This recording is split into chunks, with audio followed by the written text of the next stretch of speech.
পানিহাটি আর চৈতন্যদেব একে অপরের সাথে ওতপ্রোতভাবে জড়িত। চৈতন্যদেব সেই মানুষ যিনি মুঘল যুগের সমস্যাকে তার মেধা ও প্রেম একত্রিতভাবে কীর্তনের মাধ্যমে মানবতার বাণী তিনি তুলে ধরেন এবং এই ভারত ভূমিতে নতুনভাবে প্রাণের সঞ্চার করেন, যেভাবে ভগবান বুদ্ধ যিশু করে গিয়েছিলেন।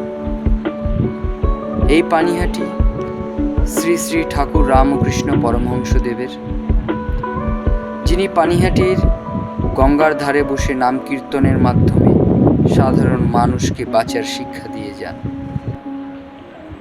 এই মাটি রবীন্দ্রনাথ ঠাকুরের, কারণ তিনি জীবনের অনেক সময় কাটিয়েছেন পানিহাটির গঙ্গার পাশে এবং তার অনেক লেখা এখানে বসেই তিনি লিখেছেন, যে লেখাগুলো আজও আমরা পড়ে চলেছি এবং তার সাহায্যে জীবনের রাস্তা খুঁজে পাচ্ছি। এছাড়া যার কথা বারবার মনে পড়ছে আজকের দিনে, তিনি হলেন আধুনিক পানিহাটির রূপকার শ্রী ত্রাণনাথ বন্দ্যোপাধ্যায়। তিনি সুন্দরভাবে বসবাস উপযোগী পানিহাটি উপহার দিয়েছেন, কারণ তিনি চেয়েছিলেন পানিহাটির মানুষ যাতে সুন্দরভাবে সুস্থভাবে থাকতে পারে, মিলেমিশে থাকতে পারে। তিনি অনেক কিছু করেছেন পানিহাটির জন্য। পানিহাটি একটা জায়গা বটে, কিন্তু তাদের চিন্তাধারা কোনো জায়গা কেন্দ্রিক নয়, মানবতা কেন্দ্রিক।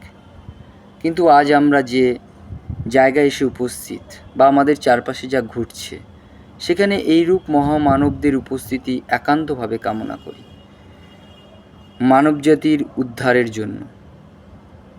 সত্যি আমাদের এইসব মানব জাতির সুস্থতার জন্য মহামানবদের উপস্থিতি দরকার। সকলে সুস্থ থাকুন, পরে আবার দেখা হবে।